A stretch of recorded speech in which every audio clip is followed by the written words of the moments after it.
Welcome to Solar Cookers International's Commission on the Status of Women event at the United Nations. We are thankful to welcome you. My name is Caitlin Hughes, and I'm the Executive Director of Solar Cookers International. First of all, I would like to say Happy International Women's Day, and thank you all for joining us. This is a fantastic way to celebrate and to show your support for women's empowerment. This event will be recorded and shared afterwards so we can make it available to people across all time zones. Please type any questions into the question and answer tab, and they will be addressed as time allows. So we have an exciting slate of speakers arranged for you today. You'll get to hear from Keith Wingard, who is the Strategic Partnerships Manager at Solar Cookers International. You'll also hear from Priscilla Song, as well as many of the women and girls that she's been working with, who's from Cameroon. And she's the Commonwealth focal point from the Ministry of Environment, Nature, Protection, and Sustainable Development. You'll also get to hear from Dr. Alan Bigelow, who is the Program and Science Director with Solar Cookers International, Latifa Sarouk, who is the co-founder and vice president of the Sun Power Co-op in Morocco, and Ann Barr, who is the coordinator of gender and climate policy strategic partnerships at Women Engage for a Common Future and represents the women and gender constituency. So we have people joining us who are very experienced solar cooks, as well as people who might be hearing about solar cooking for the first time. So we're going to give a very brief overview of what a solar cooker is, as well as what Solar Cookers International is and how we work. So a basic introduction to solar cooking. A solar cooker is a device that collects and absorbs direct sunlight and retains heat to cook food or pasteurize water. It's solar thermal cooking, and there are hundreds of different variations on these basic types. But here are some broad categories to help you understand what solar cooking looks like. There are reflective panel cookers, box oven cookers, and parabolic reflectors. And we do encourage solar cooking to be used with complementary technologies, such as retained heat baskets and water pasteurization indicators. Retained heat baskets help keep food warm and help it keep cooking, for example, after the sun has gone down, or if you're cooking multiple dishes at once and want to keep one warm while the other one is cooking. A water pasteurization indicator works kind of like a basic thermometer because solar cookers can be used to heat water to make it safe to drink. And a WAPI, or water pasteurization indicator, helps users know when that water is safe to drink. Other types of solar cookers also include Fresnel lenses, Fresnel mirrors, and evacuated tubes. And there's institutional scale solar cooking. So for example, rooftop steam systems that can cook thousands of meals at a time.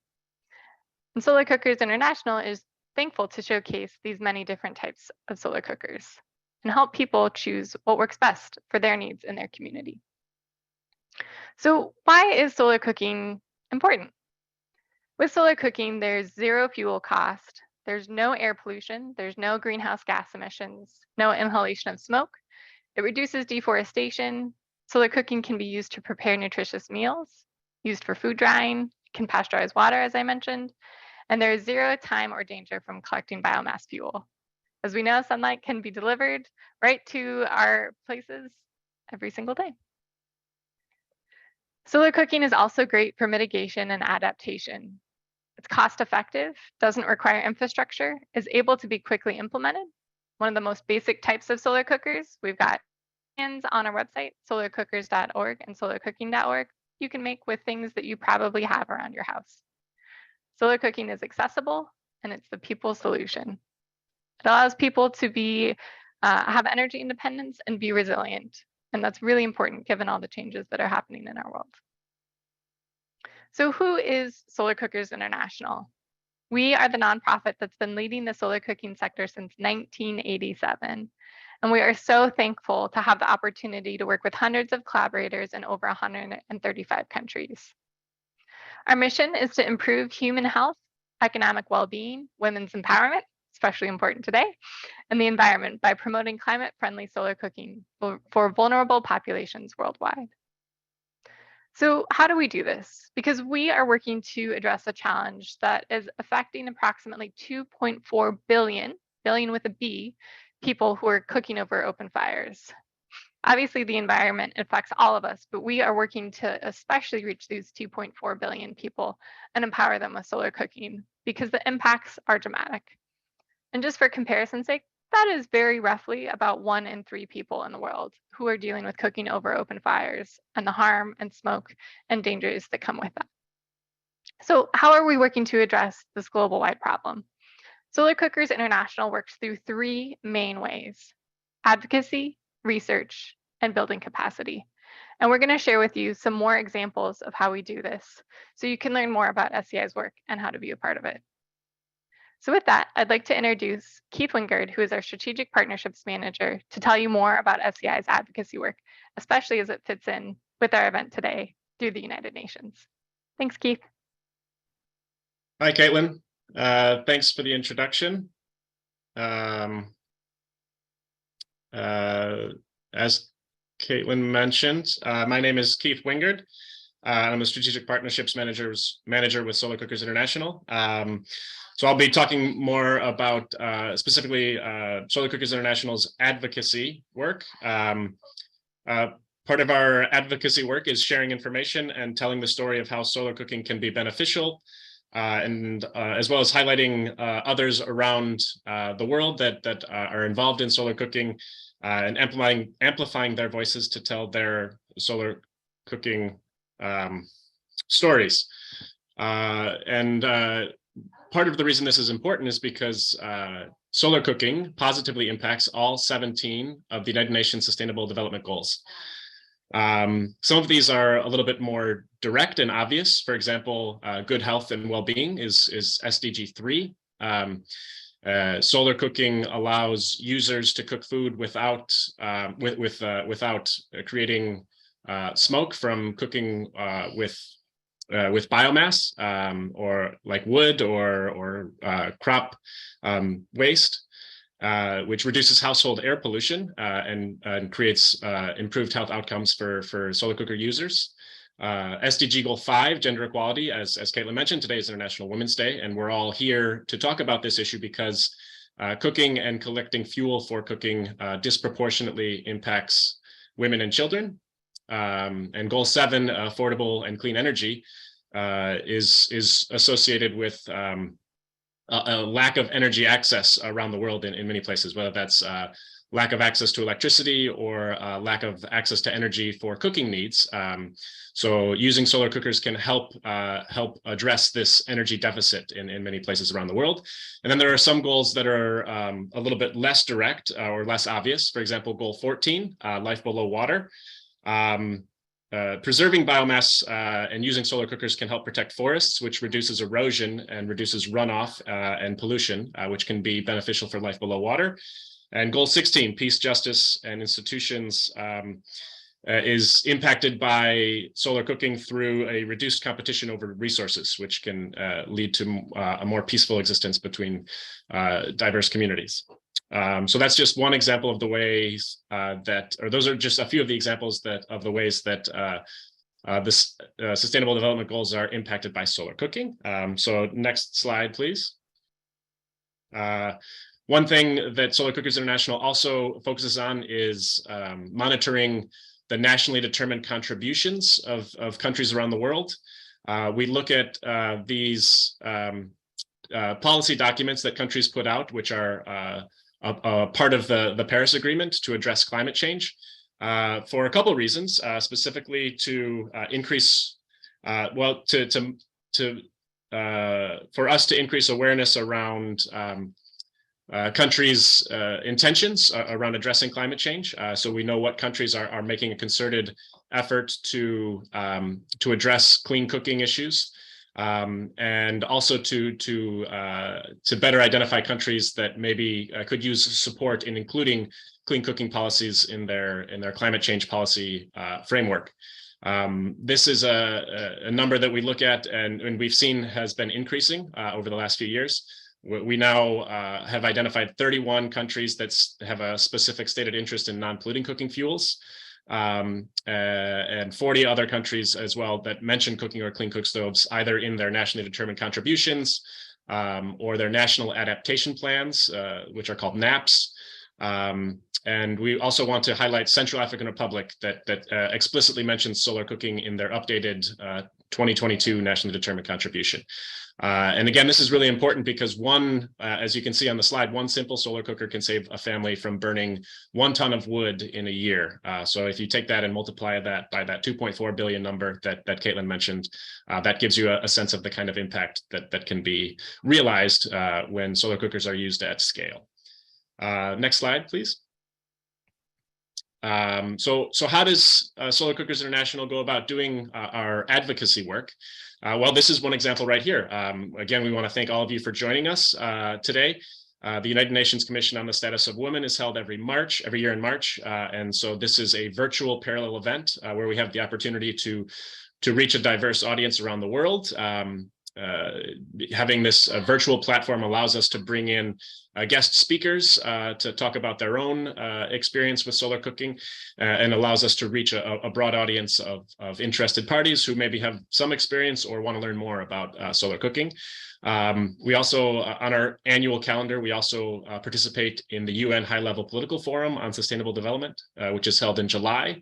And again, we typically will host a virtual event. And then in previous years, when it has been possible to travel, we've participated as well in person. And then the UNFCCC Climate Change Conference of Parties happens every November, December. And so that's another high-level, publicly visible platform for Solar Cookers International to share our message, to talk with policymakers, government leaders, and like-minded partners or future partners about opportunities for collaboration, and to include solar cooking on a broader scale. And then we also participate in some regional or thematic conferences as well, including the World Renewable Energy Congress last year, and other events that are relevant to SCI's work, again, to get our message out and to make sure that we're taking advantage of opportunities to share stories about solar cooking around the world. Great, next slide, please. So another way that we advocate for the use of solar cooking is through building partnerships with other organizations. One example is SCI's network member status with the UN Climate Technology Center and Network, or the CTCN. So this is a member network that allows countries, specifically developing countries, to coordinate with the CTCN on areas where they see they need additional support related to technology or other technology-related items. So if a country, for example, has policies that are conducive to clean cooking programs, but don't have the technical capacity or skills to enact those programs, Solar Cookers International is now available as a CTCN member to help work with those countries to create programs that can allow solar cooking to take hold in countries that are interested in making that happen. So that's just one example of our advocacy work in building a stronger network to support solar cooking initiatives around the world. So next slide, please. So this is an example of Solar Cookers International at the UNFCCC COP27 last year in Sharm el-Sheikh, Egypt. We shared a booth with the International Solar Energy Society, like an organization that we are a member of, and again, that promotes the use of renewable solar energy in opportunities. So this was a great opportunity to have an actual solar cooker that people can come over and see and take a look at, and we can talk about what we know about solar cooking, share that with an audience that is curious and interested and wants to learn more, and do that at a publicly visible setting, like the UNFCCC COP27.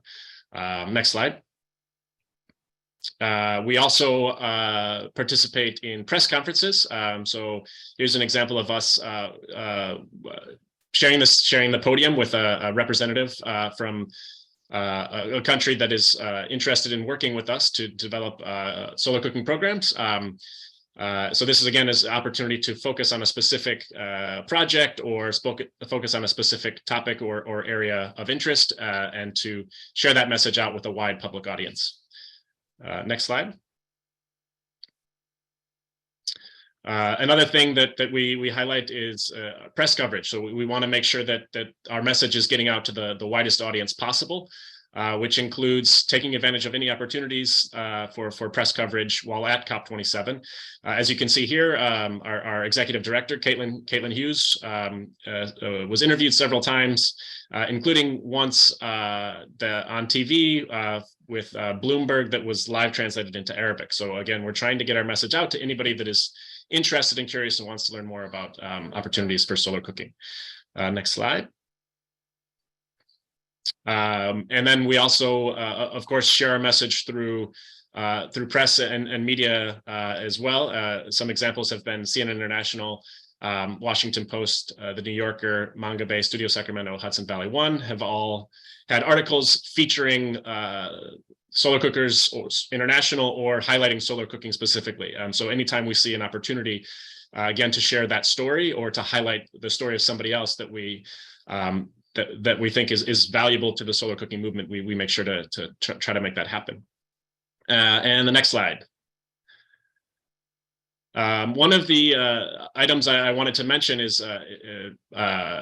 COP, the Conference of the Parties, UNFCCC Conference of the Parties, have happened often in cooler or cloudier climates, but this past year it was held in Sharm el-Sheikh, Egypt, a place that has an abundance of sunshine. So we were actually able to host several solar cooking demonstrations while we were in Egypt, which was a great opportunity for us to answer a question that we often get. Does it really work? By cooking some food with a small group of interested COP participants, and we had some of the attendees taste food, and it was definitely a delicious way to answer that question, to get people to actually taste the food that is being cooked with solar thermal power was the best way to share the concept and the story of solar cooking. And which brings me to our next speaker. We were fortunate enough to meet at COP26 originally, and then met again at COP27 and joined us for one of the solar cooking demonstrations. So I believe we were hoping Priscilla Song, Ms. Priscilla Song, the Commonwealth Focal Point from the Ministry of Environment, Nature Protection and Sustainable Development from Cameroon. We were hoping Priscilla would be able to join us live, but we think her internet connection is maybe not strong enough for her to join us live. So we do have pre-recorded remarks from Priscilla Song that she wanted to share with everyone here today. So I think if we don't have Priscilla live, we can move on to the next slide and share her pre-recorded remarks. Thanks.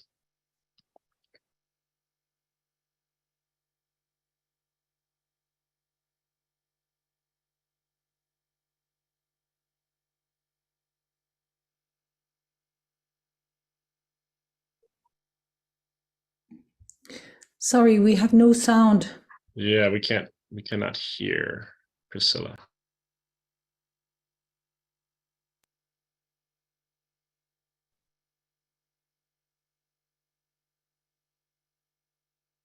And thanks everyone for your patience. We find it really important to include voices from all over the world, and sometimes that comes with technical difficulties, so we appreciate everyone's patience. And I know that Priscilla is out celebrating International Women's Day and has been a part of many events in Cameroon. So we appreciate that everybody is celebrating and advocating in as many ways as possible. So again, thank you for everybody's patience as we work to include these important voices from all around the world. I know that Priscilla is just such a passionate advocate for solar cooking, so I'm excited for you all to be able to hear from her. And she's recruited many people to share their thoughts about solar cooking as well. So we have some remarks from them as well.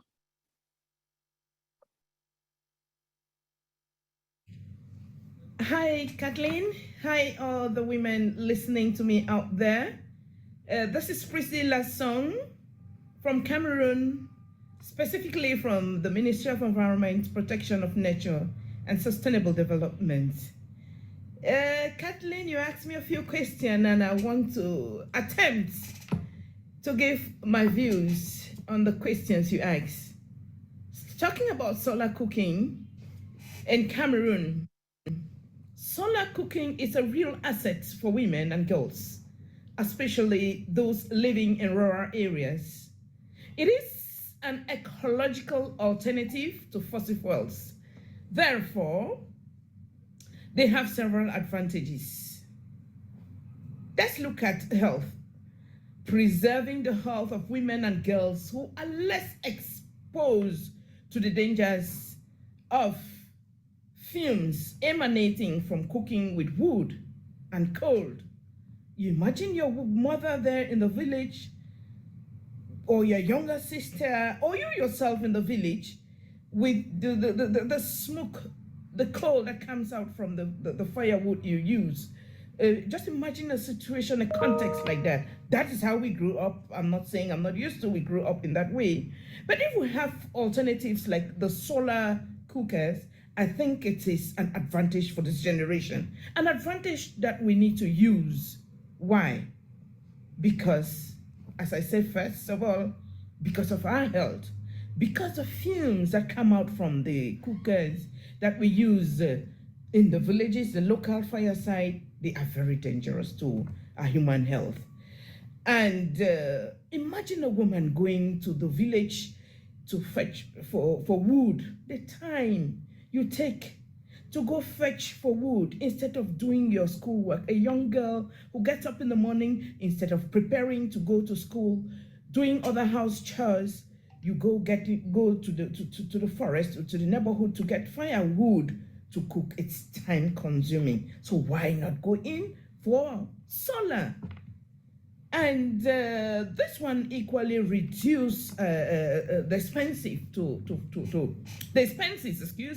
related to fossil fuels like wood, coal, and gas. Women and girls have more time to devote to their studies and get into other income generating activities, education of their children, etc. All these contribute to their sustainable development on several levels. Yeah, through the different exhibition fairs that the Ministry of Environment has been taking part in, fairs that bring together the general public with thousands of participants and visiting our exhibition fairs for different events, be it the International Day for Biodiversity, be it the World Environment Day, Day for Desertification, to fight against desertification, protection of the ozone layer, and things like that, and the different dates, the Commonwealth Week and Women's Week in particular, and different events that mark us in the Ministry of Environment. We have been using these solar cooking pots at the exhibition stand. We demonstrate, we prepare with the food, with the pots in front of people. And it has, the population has been so excited, not only excited that they can eat food used or prepared using solar energy, the excitement is heightened by the fact that they are able to see this creative technology aspect. And they keep asking, how do we collaborate with the inventors? As I've underlined, or earlier underlined, solar cooking is important and an important opportunity for rural women because of the advantages it offers for their development. A fulfilled woman or girl is able to create, innovate, and educate herself if given the opportunity because she's healthier and has more time. Solar cookers are an important, appropriate technology for Cameroon, Africa, and elsewhere in the world, because it responds to the environmental and social concerns of the people without distinction, because climate change, the precariousness, health, security require new adaptation measures to all. Therefore, organizations such as Solar Cookers International that manufacture and promote solar cooking devices are valuable partners for countries wishing to introduce and popularize solar cookers as a means of adaptation to the above issues that I mentioned. They should take part in international meetings and debates and in conferences of parties like the COPs and the recent COP27 and the COP15, and equally the meeting that is ongoing in New York now, in order to draw the attention of decision makers and financial organizations and civil societies of the world to the usefulness of solar cooking devices in our global current context. I wish, it is a wish of the women and the girl child in Cameroon in particular, that we have opportunities like this. We need partners to come in to make available this scarce and useful object, the solar cookers. We need them. We need them.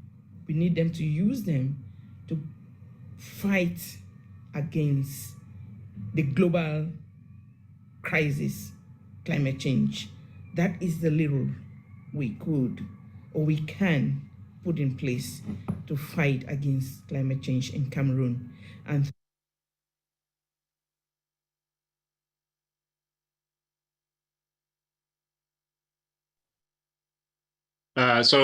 I'll jump in and just say a quick thank you to Priscilla Song for sharing those comments. And then Priscilla also wanted to pass along another couple short videos of two youth individuals that also are proponents of solar cooking, and then another colleague of hers. So there are a couple more quick videos of additional speakers that are joining Priscilla's cause to increase access or awareness of and access to solar cooking in Cameroon. So thanks, Alan, you can go ahead and play those videos. I'm called Emma Afumbom. I'm a Cameroonian and I'm a student of St. Joseph Comprehensive College Afanayo. I'm also a junior parliamentarian. Being an environmental ambassador, I would like to talk about solar energy pots. Firstly, what are solar energy pots? These are thermal collectors that helps in cooking, and some of the advantages are, since there is no usage of fuel, it reduces cost. And what I intend to do during my summer holiday after the ordinary level, I'll mobilize young girls, since I had the opportunity to see these solar pots, and I'll talk to them and demonstrate to them how these solar pots are being used, since it just came new in Cameroon. I am Chamukon Kena, and I also like to talk about solar pots. These solar pots are actually bringing in different advantages, since they don't use fuels, they use the sun, which is a natural resource. It brings forth different advantages that we can use because it's cost friendly. At the beginning it may be actually very expensive to get them, but within the long run we actually see different advantages. Since we don't use fuel, it's actually going to be very costly, and it's going to be environmental friendly, since they will not be using of firewood, and it's not going to cause smoke. And the food gotten from this thing has a very good taste, because I've actually got the opportunity to taste fried rice made from this pot, and it was good. You didn't get that smooth taste from it because it is not there. And I advise youths, upcoming youths and our mothers out there, to get this pots because it's really good and they really enjoy their cooking. And I advise the government and the other international organizations to really get these pots for us in Cameroon, since let's introduce it, especially to places in the north where they have good sunlight, so that they can use these pots and avoid climate change. Thank you.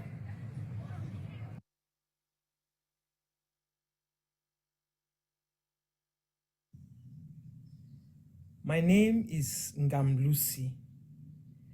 The solar pot is an innovation that has come to change our lives. You know, we live in the tropics and there's sunshine the year round. And so these pots are cost effective because solar energy is free. It will save us the pain of having to buy gas, of having to go and fetch wood to use in our kitchens. It will save time, the time that we take maybe to split firewood, to light a fire, all of that time will be saved. Equally, most of us are suffering from eye infections because of smoke that has been entering our eyes over the years. It has affected our eyes, it has affected our lungs. We'll be free from all of that. And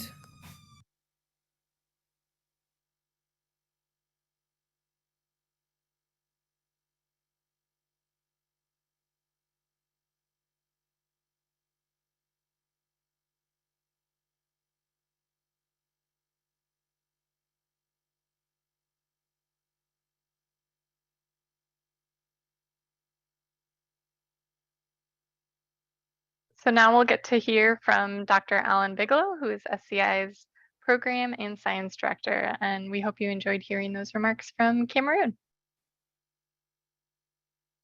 And Alan is doing a phenomenal job also navigating our PowerPoint, so thanks, Alan.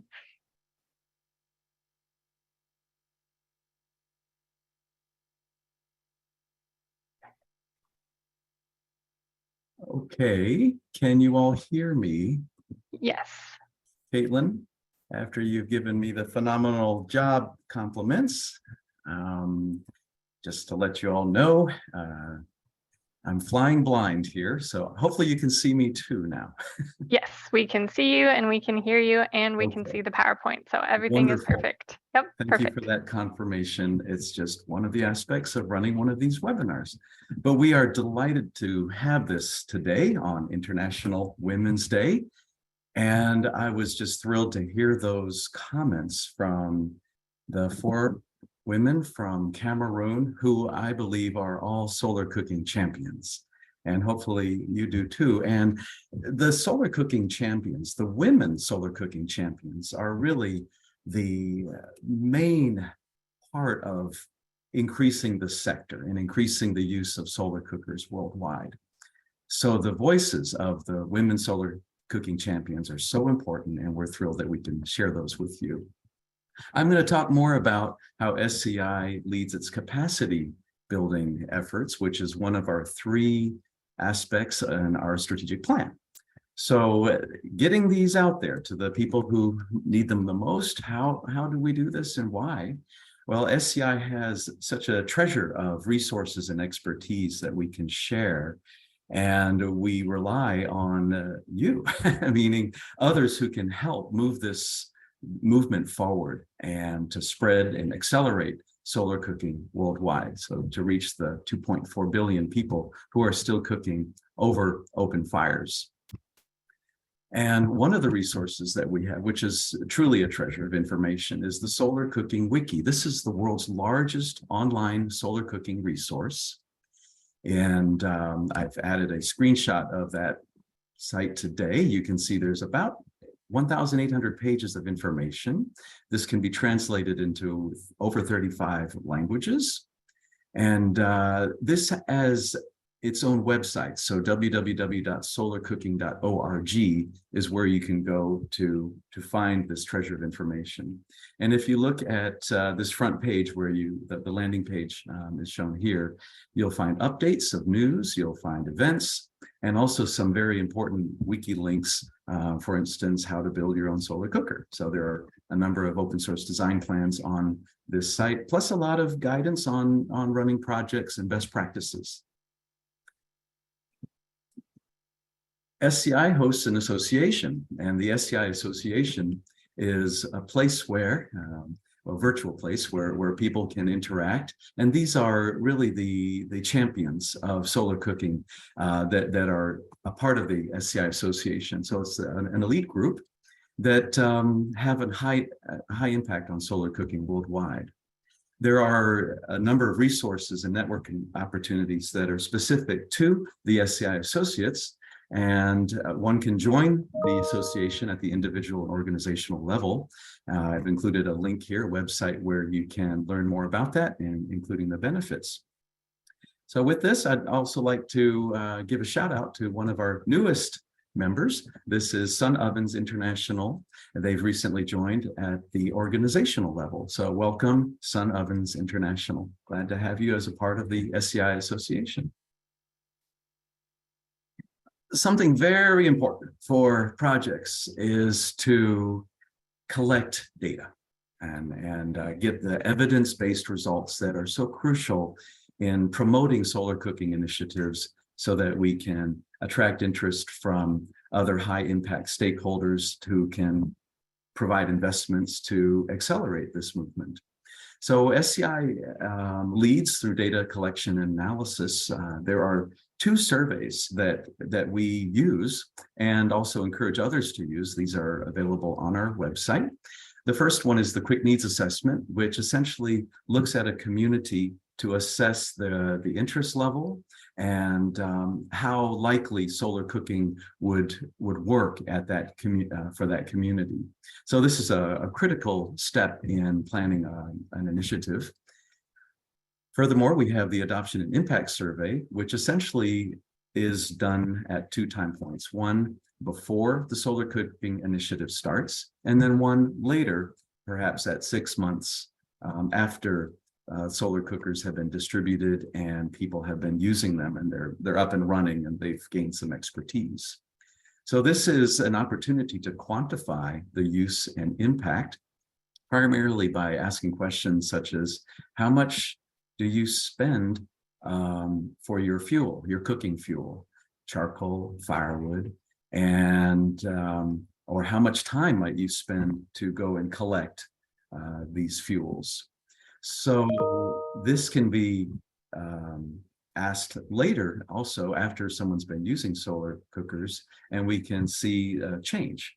So this type of evidence-based result is really important for supporting the increased adoption of solar cookers with such data. Similarly, we plot where these initiatives are. So SCI has a distribution map, as you see here, of where the 4+ million solar cookers are located worldwide. And these are locations, some that we are intimately familiar with because we may have a collaboration in that location. Otherwise, we like to post your data. So those of you who are working on solar cooking initiatives, let us know about your location, how many solar cookers you're using, and we will add your cookers to this map. So these numbers of solar cookers can be translated into the number of people directly impacted, the number of meals cooked, and also the amount of CO2, carbon dioxide emissions, that are reduced because of solar cookers being used. This is an extremely impactful tool when we meet with delegates at some of the high impact meetings internationally. We also share this type of information, solar cooking impact summaries. These were put together by our colleague, Mindy Fox. And this is very interesting in that not only can you look at what a solar cooker might impact on an individual in terms of their fuel use and the savings that they might have by because they spend less on fuel. But if you look at it for a whole country and consider the environmental and health costs for a particular country, the savings can be just tremendous. So on an annual basis, in this case, this is the country of Nepal, if the population of Nepal, 71% of that population that is relying on polluting fuels for cooking food, if that population, that percentage of Nepal's population were to instead solar cook 1/4 of the time, so that we feel is a good ballpark number to to use for solar cooking, given that sometimes the weather is not conducive for solar cooking, and sometimes one might cook at night. So during sunny days, when solar cooking is truly viable, these are the types of savings that a country can have. So this is something that helps encourage countries to move forward with solar cooking initiatives. Now, I'd like to focus on Kenya and talk about some of the capacity building efforts that we have in Kenya, starting with this picture that I took a few years ago while visiting a village and a home. This shows a typical scene of a woman and her child, and she's cooking indoors, multitasking. And in this case, you see that there is a lot of smoke in the air. So I could hardly breathe inside that room, in that space. It was small, cramped, not well ventilated. And this woman and her child are exposed to that smoke every day, and often many times through that day. So the health impacts that's creating are serious, and what we would like to do is change that. So we have an initiative going in northern Kenya at Kakuma Refugee Camp, working with our collaborator Ecomende Foundation, which is a community-based organization in Kenya. So what happens typically for refugees at Kakuma Refugee Camp?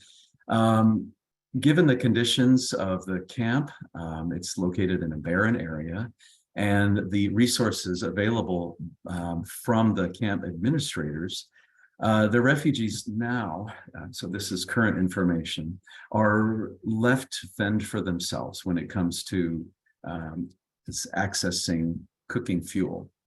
And our collaborators in Kenya have updated us that with these pictures, you can see from a cooking fuel market, these spring up in the camp on a daily basis. A family of 7 people might use about 100 kilograms of charcoal per month, or 360 kilograms of firewood. So that's either all charcoal or all firewood. However, their expenditure on that is about 3,000 Kenyan shillings, which is about $23 US per month. For a refugee family, this is extremely expensive. And so while we see these types of pictures coming in, we also note the amount of sunshine that is just falling on the land that you see in these pictures. That's an opportunity. So we're working with that opportunity. And in Kenya, these are pictures from our initiative cycle last year. These are solar box ovens being built in Kenya using materials available in Kenya, built by Kenyans. So this is creating jobs, and also finally for use in Kenya for cooking foods that are common for the area. In these pictures, you see the production process. During the distribution, while the cookers are brought to Kakuma Refugee Camp, you now have the opportunity, we have the opportunity to work with refugees who have been trained from previous cycles and have become our solar cooking champions in Kakuma Refugee Camp. Here they're adding black paint. This is a matte black coating, food safe, and it's helpful for solar cooking because black will help absorb sunlight and transform the energy of light to heat energy. And that's really the main part of solar cooking that allows this to work, is to transform the energy of sunlight directly to heat for cooking. So wonderful to have them involved and leading the way. The refugee solar champions, the women refugee solar champions, are also involved in training sessions. So they can speak the local languages and give their own perspective of how well a solar cooker can work. And then they are there available for consultation and to provide follow-up suggestions and guidance. So here you have pictures from training sessions. And next, I'd like to show a series of slides that will show some of the refugees that have been involved in the past cycle, just this past year. And each of these slides will show 3 different points in time. The first point is before the woman, in this case, receives her solar cooker. So this is how she was cooking at that time at her home, their temporary home at the refugee camp. Then in the middle, the moment where she receives a solar cooker. And then finally, the next picture is this woman who has been now using her solar cooker for a number of months. And I'll just step through this. So this is for solar cooker 007, and this is 012. The cookers are numbered. We protect the names of the participants, so they're kept anonymous. But just notice the look on the woman's face as you progress from left to right. And you can see, at least I feel, and I'd love to share my perspective, a level of confidence that is growing and an excitement in that she is being freed from cooking over polluting fuels and now becoming truly an expert within a short amount of time on how to use a solar cooker. And finally, this picture, the series, one thing I really like about the picture on the right is something that I think is a very good example of how we can talk about the solar cooker is placed in the sun, but you don't have to be in the sun. You can be in the shade. Also, you can be doing something else while your food is cooking. Notice she has a cell phone in her hand. So she's probably communicating with others. I'm not exactly sure, but you can extrapolate from that example that this woman could be leading a business, studying, basically doing other things while the food is just in the sun, in the solar oven cooking. So this is real impact. And with this next slide, I'd like to play a video of a woman who has also become a solar champion. And this woman is an amputee. You'll see in the video, and we've included a transcription of what is spoken about during this video. So enjoy this. Imeiva? Imeiva sana. Umejaribu? Nimejaribu. Hii jiko ni kufurahisha. Nimefurahi sana kwa hii jiko. Sasa mimi sina shida. Hii jiko ilikuwa niko na roho mbili. Ilikuwa sikuamini ati hii jiko itapika. Tangu nitoa hiyo jiko nilete huko, nilikuwa nashamusha naye maji tu nikloga, siwezi amini ati atapika. Ndio hii kideri imeiva na amechukua 3 hours and a half. Ndio kideri ndio imeiva. Kwanza imeiva smart sana. Nimefurahi sana kwa hii jiko. Very good. Sasa amereduce jukumu yangu. Kutafuta makaa, kuni kwanza. Stress imereduce. Amen. That's good. Sasa mimi nikitaka kupika natumia hii jiko pekee. Hivyo tu. Naomba Mungu mvua isikuje. Good. Hii jiko nataka nini? Hata ndiye unakula.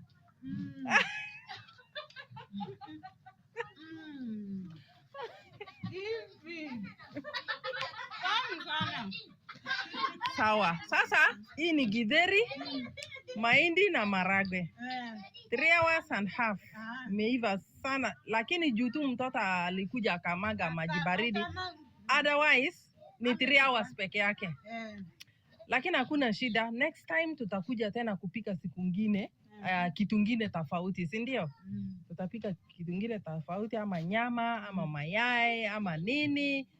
Yani tutapika. So sai hata namshukuru. Ndio mtoto yangu hata anapenda. Ndio yeye anataka. Very good. Okay, I'm just thrilled by that video, and I did learn a little bit of Swahili language, and she uses the phrase tamu sana, which means very delicious. And well, you saw that video and how she's now able to feed a child and also to be somewhat self-sufficient there with her solar oven. So congratulations. To show some other food pictures, these are all types of foods that are being solar cooked in Kakuma refugee camp with these solar ovens. To talk about impact and through our adoption and impact survey, which is used in this initiative, I mentioned earlier that per month, families of about 7 people will spend a minimum of 300 Kenyan shillings, about 23 US dollars on cooking fuel before having a solar cooker. In this case, after having a solar cooker, they save about a quarter of that amount of money, which is tremendous. And I think with more practice and as the refugee solar cooks become more expert and adept, they will save even more money. We do have a unanimous response on the survey that said all participants saved money on their cooking fuel. So there is much more we would like to do and that needs to be done to expand our work in Kenya and beyond. With that, I'd like to move to our next speaker, and this is Latifa Sarouk. She's the co-founder and vice president of SunPower Co-op in Morocco. And we met Latifa for the first time at the COP meeting in Egypt last November. And it was really a pleasure to meet her and to learn about her initiative and also her interest in the testing program that I'll talk more about in just a moment. And so for right now, I'll move to her presentation, which has been pre-recorded. So here is Latifa Sarouk.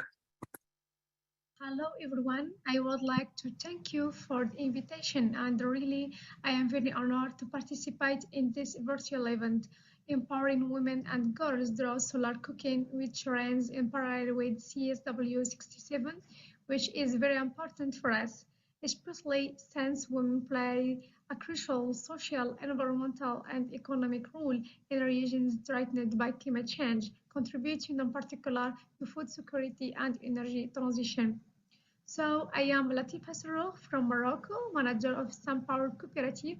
I am here to share with you our work and our experience. So our cooperative is a 100% female, which I work with women who have adequate skills in energy, do not work, but they seek to work in a sector that is our relationship with solar solution.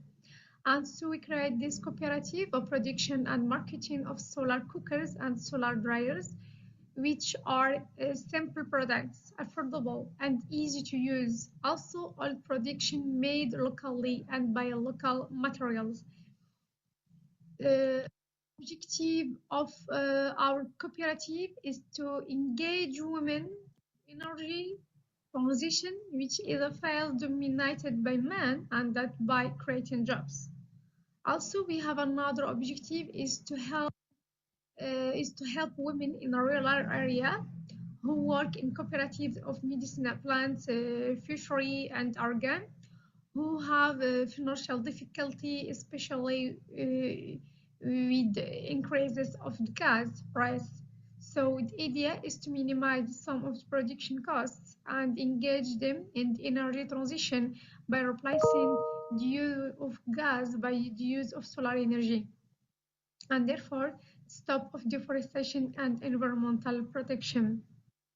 But when we talk about rural women, we know that they do not have much financial means to buy these products, and as a solution, we try to engage local authorities to give subsidies to minimize the price of the purchase. And we also work in another axis is very important. It is the diffusion of information, orientation, and the enforcement of the capacities of the young students who are looking for work, and therefore the objective is transferring the information to others.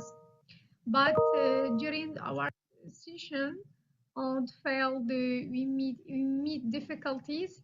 It is that local population has doubts on the effectiveness of the solar solution, and as a solution we made several demonstrations of cooking of various dishes, as starting with vegetable and fish and the same things for solar dryers, of which we dry several medicinal and aromatic plants and seasonal fruits. We also participate in different national and international events and conferences to make exchange towards a sustainable and efficient development, and to have other opportunity and other informational ways in the framework of solar energy or any green energy. For example, participation in Solar Expo and participation in COP27 Sharm el-Sheikh in Egypt, where we call define the importance of the professional integration of women in the energy sectors by contributing to a global movement to face the climatic stakes. Where we had a chance to meet Solar Cookers International and to talk about the importance of the use of solar solution to keep our environment, and also to discuss the importance of making P2P tests, which shows the quality and feasibility of materials of our cookers. So the success of this project is a result of all regional, national, and international partner, WCF, l'AFD, GD, NS France, l'ARDD, REMES, and University Abdelmalek Saadi.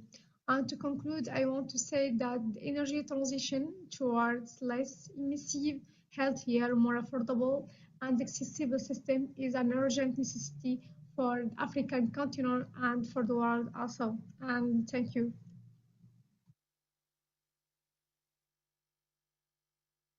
Great, thank you, Latifa, and excellent job on your presentation. And extra shout out as well. Latifa is a native French speaker, so doing that presentation in English, we appreciate the sharing your perspective and sharing that information for all of us here today.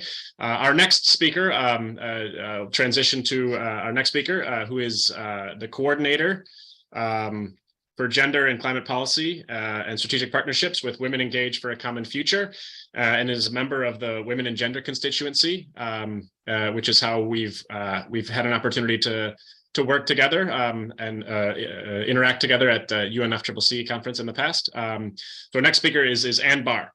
So if you can turn on your video and take off mute, the stage is yours. Thanks. Thank you very much, Keith. And thank you also to Alan for putting on the slides.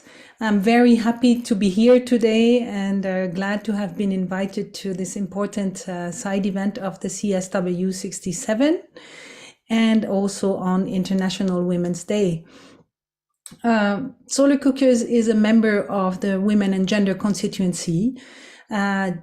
And we are very glad to have such a powerful member in our coalition, as we are an observer to the Climate Convention and have there the ambition to push women's rights, to push gender equality, gender justice for climate justice. I don't know if people can see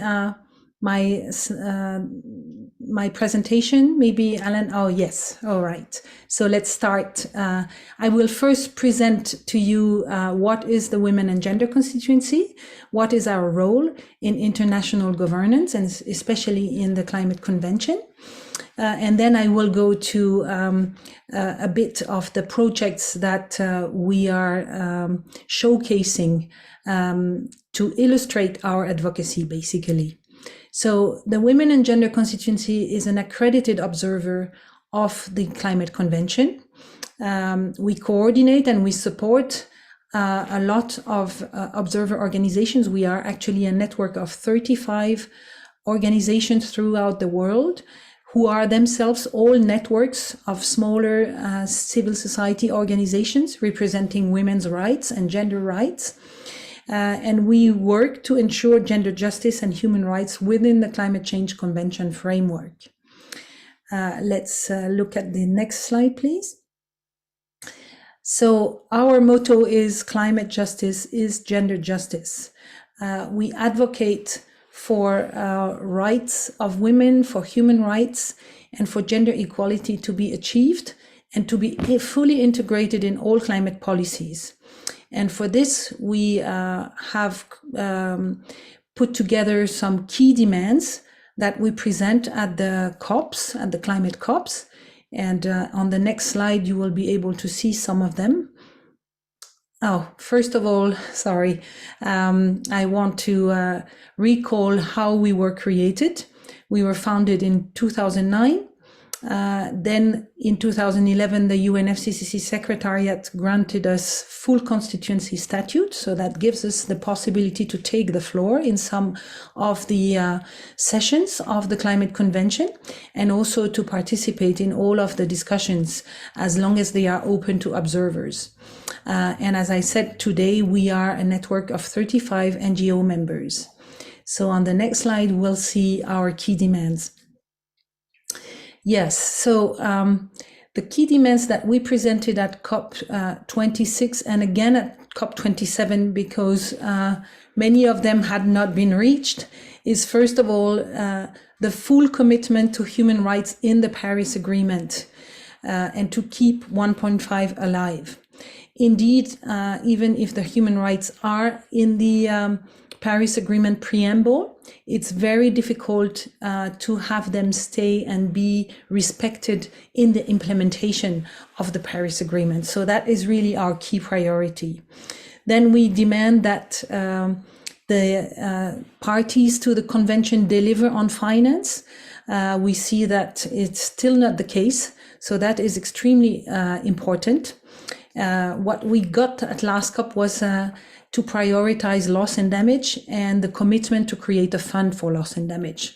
So as you see, powerful and connected advocacy does bring results during the COPs. I will just go quickly over all of the others, otherwise it would take too much time. But we also advocate to advance the Gender Action Plan, to which we actually really contributed. It was adopted in 2017 and again renewed in 2019 at COP25 in Madrid. And that is a plan whereby parties commit to integrate gender better in their climate policies, to have participatory approaches that include local and indigenous women, where they also commit to raise the capacities of their ministries and of all of their public servants to understand how to integrate gender into their climate policies.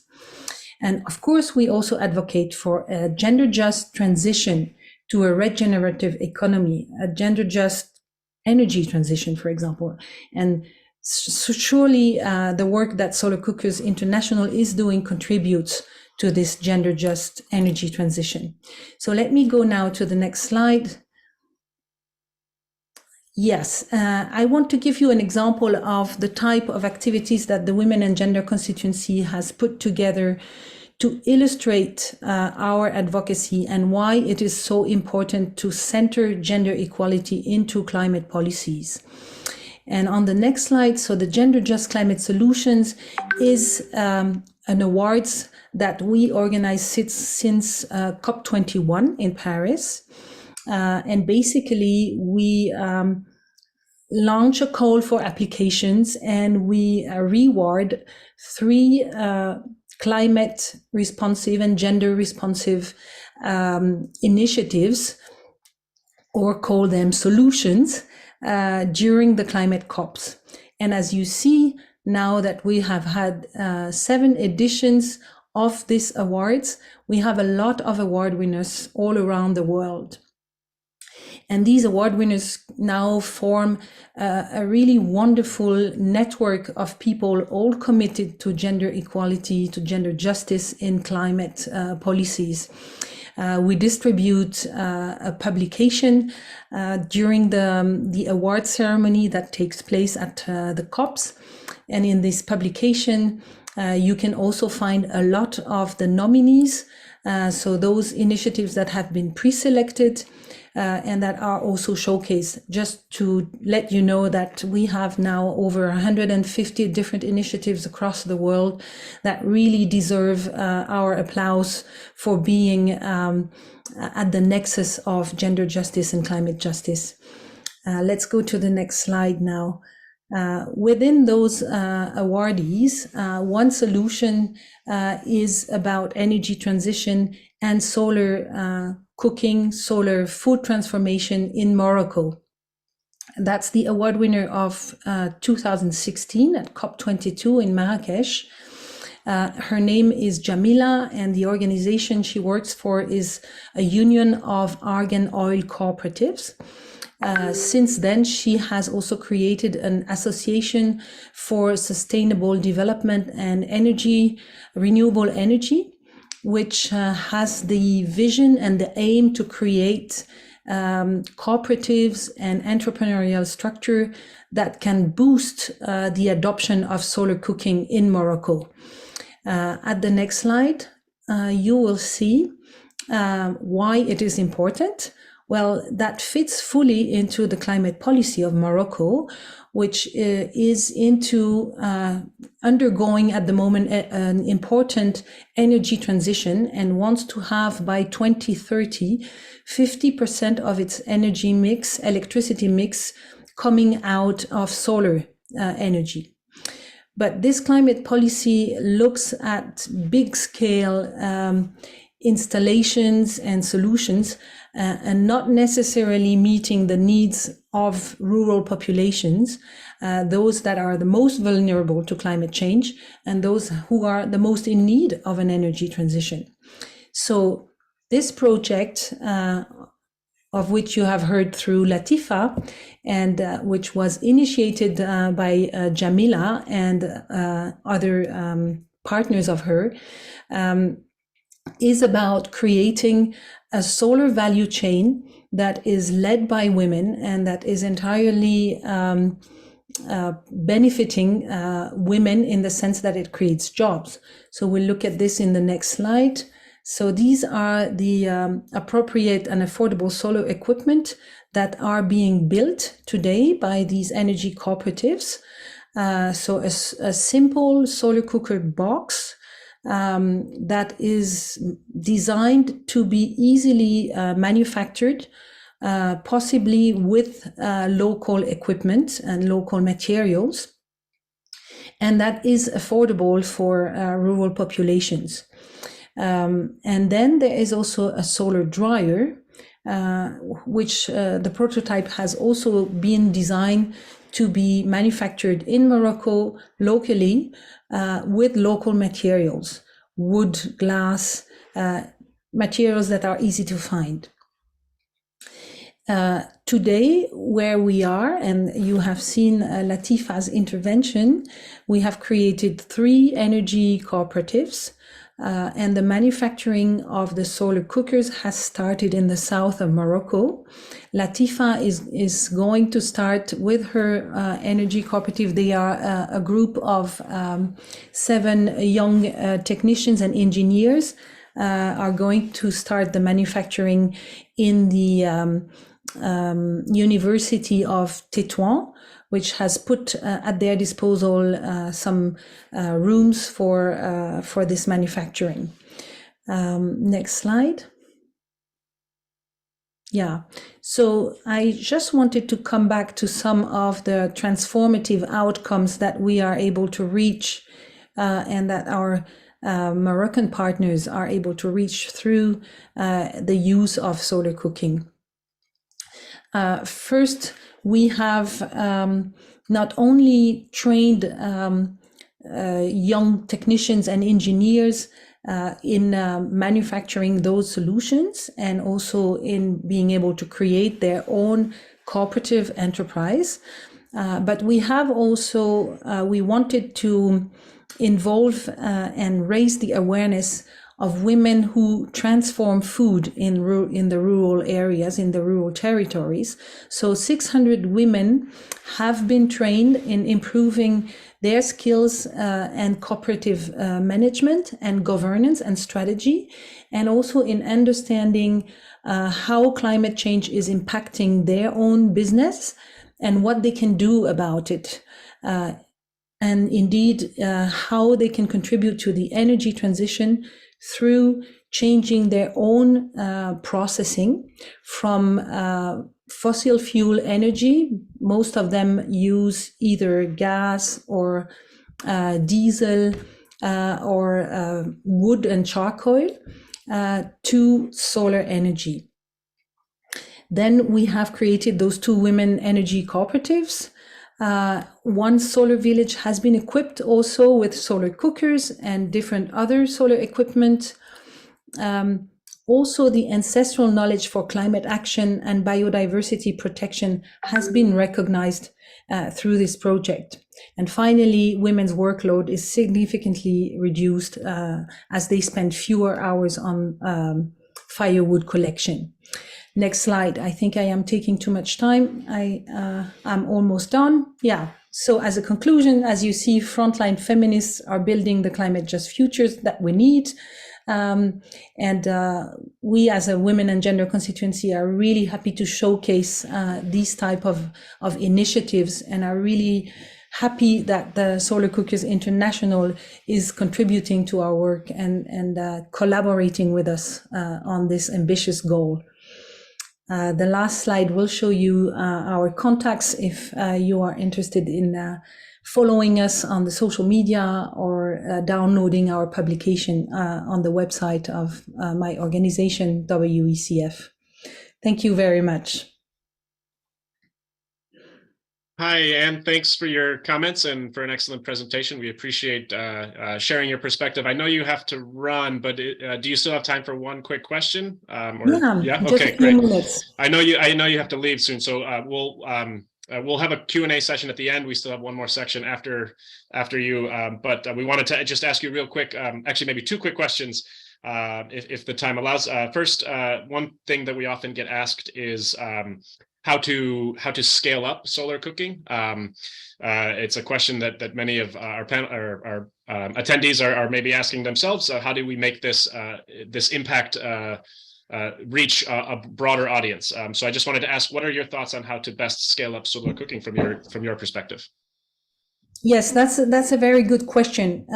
It is really important for the upscaling that those solar cookers are appropriate to the specific needs of the populations and that they are affordable. So that is why we chose local manufacturing and trying to use local materials. So that is really the prerequisite.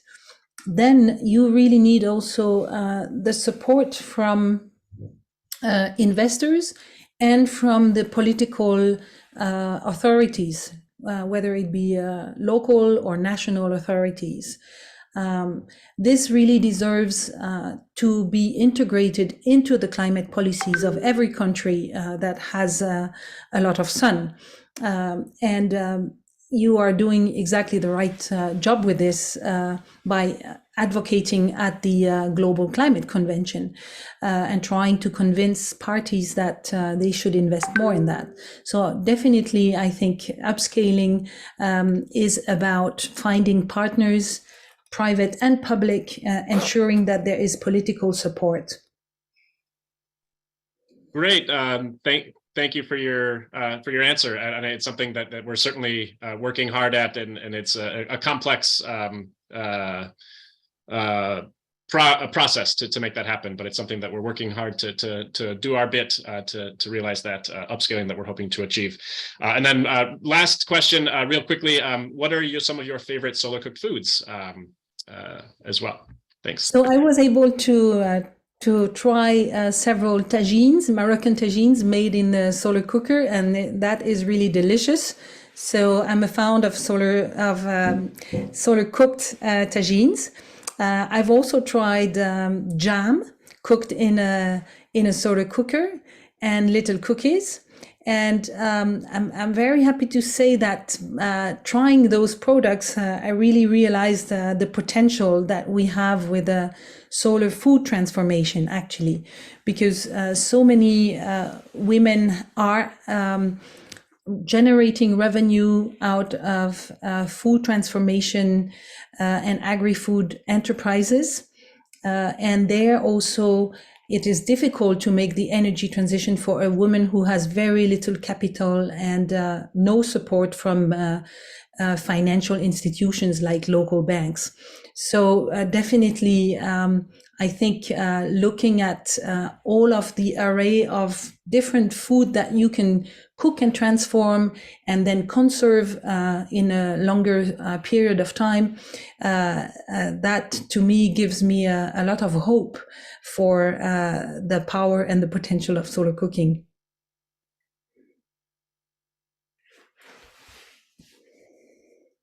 And I'll stop here because, as you said, I think I will have to run.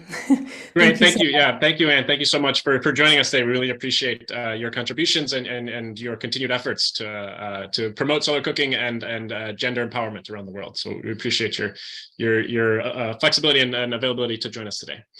So I will transition then next from Anne on to our next speaker. So I'll hand the microphone back to Alan to talk about Solar Cookers International's research work. Thanks. Thank you, Keith. And also thank you, Anne, for your comments. Really appreciate hearing them and how our messaging aligns so well. It's just encouraging to hear those words, and we look forward to continuing this work together, this important work. Okay, on research, SCI, again, has 3 buckets of its strategic plan, and our research bucket is essentially for product testing.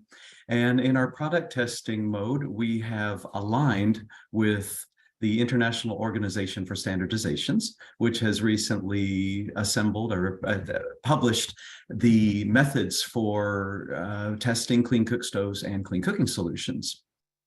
So as SCI is close with that work, we have also implemented that work in our own research program, when we call this our performance evaluation process, also known as PEP. And our testing platform, which you can see pictured here, is essentially a small box that gathers information. And in this case, the information that it gathers is temperature of water that is loaded into the solar cooker. And the amount of water that is placed in there is proportional to the size of the cooker, the intercept area, as we call it. So while this little box is gathering data from the temperature of the water, it's also collecting the ambient temperature, the amount of sunshine that is coming in on that day, and the wind speed.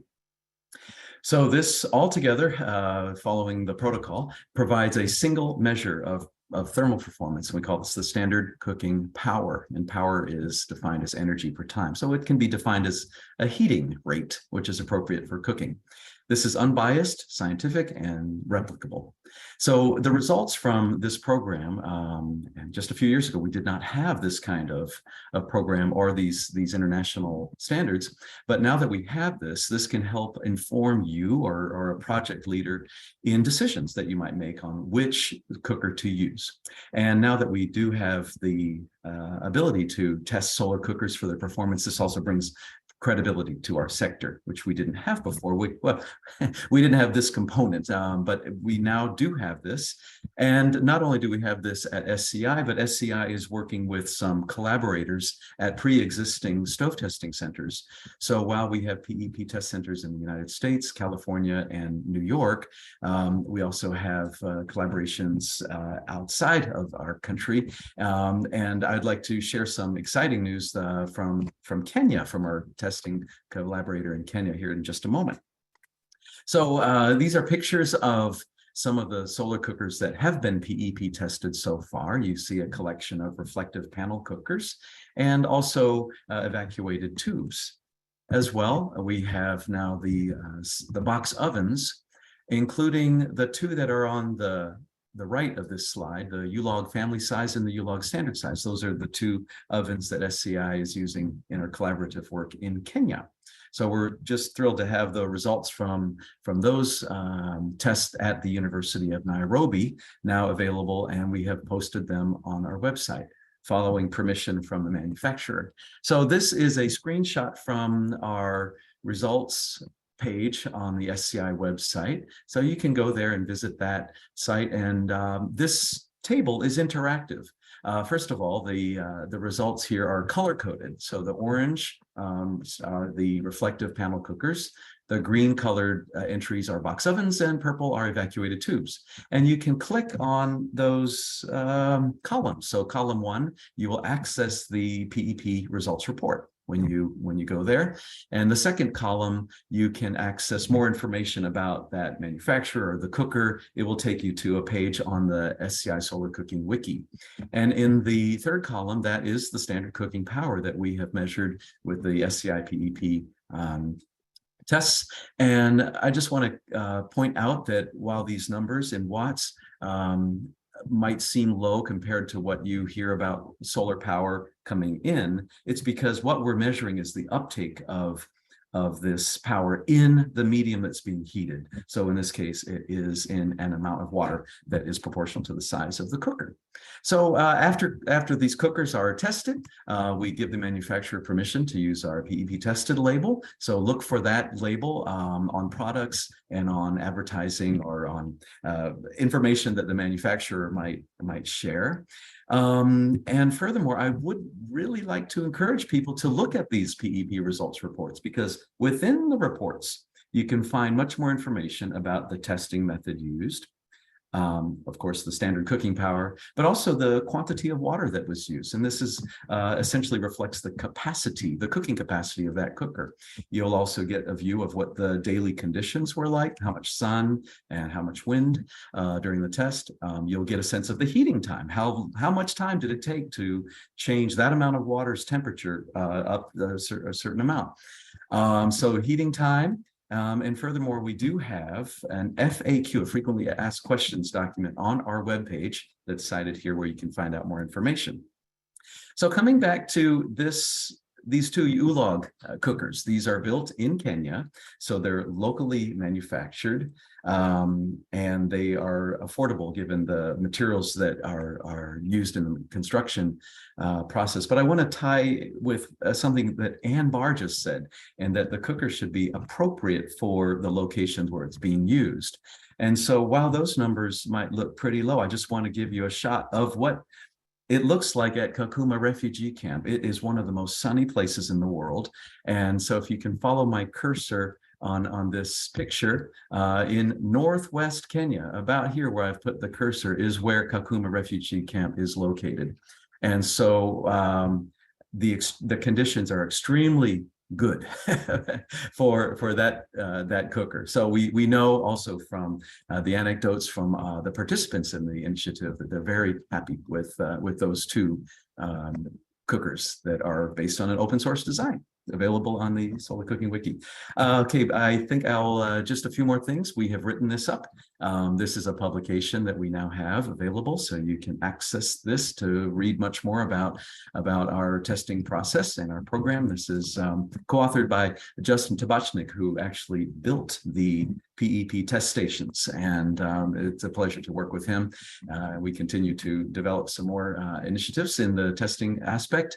And Caitlin Hughes as well, thank you for your contributions on this paper. And one thing we like to encourage for our manufacturers is that if you get your cooker PEP tested, we will share and spotlight it at events that we can have either online or in person. So with that, I think it is the end of my section, and I will turn this on over to Caitlin. I'm going to go through a few, fast forward through a few slides there, and ways to engage with SCI. Caitlin. Thank you so much, Alan, for going through our research and just being such a key part of SCI's work. We really appreciate it.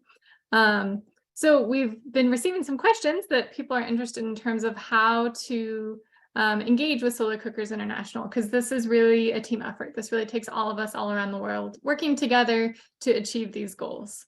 So if you can go to the next slide, please, Alan. So there's a lot of different ways to engage with Solar Cookers International. Through our building capacity section, you are able to hear about a lot of the free resources that we make available, such as the Solar Cooking Wiki, solarcooking.org. So we've been sharing links actually to a lot of the questions we've been getting, so that there's a wealth of information, 1,800 pages. Please take the time to learn more about it as well. There's also country by country information of people who are doing solar cooking information there. So for example, we had somebody reach out from Nigeria. You're welcome to go to the Nigeria page and check it out and see who's doing solar cooking in your area. We encourage you to join the Solar Cookers International Association, and thanks, Alan, for spotlighting that. Do sign up for more information. So we put that link to sign up for more information in the Q&A, so please do access that. You can also go to solarcookers.org, and in the footer there's a Get Our News link, so please go ahead and sign up so we can stay in touch. Also, just registering for this webinar, we'll be able to send you more information as well. Please do include solar cooking in your work and or your organization's work and or your country's policies, or encourage your country leaders to include solar cooking and a support for clean cooking, especially solar cooking, which is the cleanest cooking, in their policies, because that just opens up so many more doors and opportunities. And encourage Solar Cookers International PEP testing of solar cookers, because as Alan expertly shared, that really helps others know more and understand more about solar cooking when they're considering including it in their work. I do want to add a really important way, because Solar Cookers International cannot exist without our supporters and our donors. And we are just so thankful for our supporters and donors, because we could not do this important work, elevating and connecting these important voices and advocates, without you. So we do need that support to continue these efforts and to scale up and reach those 2.4 billion people, empowering with solar cooking knowledge and access. And so please, solarcookers.org, show your support. As I mentioned, we do offer a lot of free resources to help people scale up and understand solar cooking. If people are looking for really specific guidance, for example, for an initiative that they're working on that would take really tailored information and support, we do also offer consultancy services.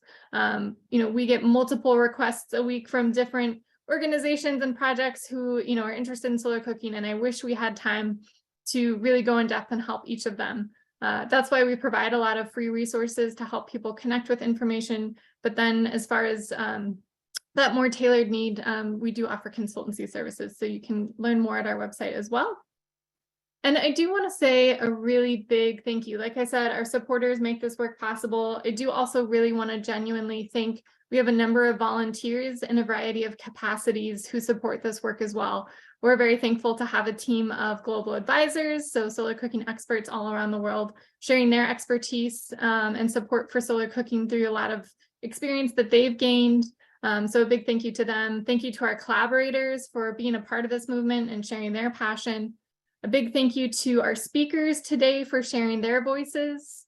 Thank you to our board of directors and our committee members for providing the guidance that comes with Solar Cookers International, especially contributing to our strategic plan.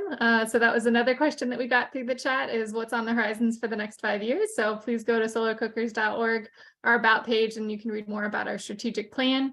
And a big thank you for all of you for joining us today. We do really appreciate it. Thank you for your interest. Thank you for celebrating International Women's Day in this really incredible way to empower women. And please do enjoy the sun and solar cook when you get a chance. It's really powerful.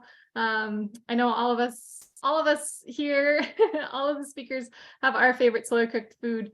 So we encourage you to try it as well. And thank you so much for being a part of the solution. We appreciate it. Take care.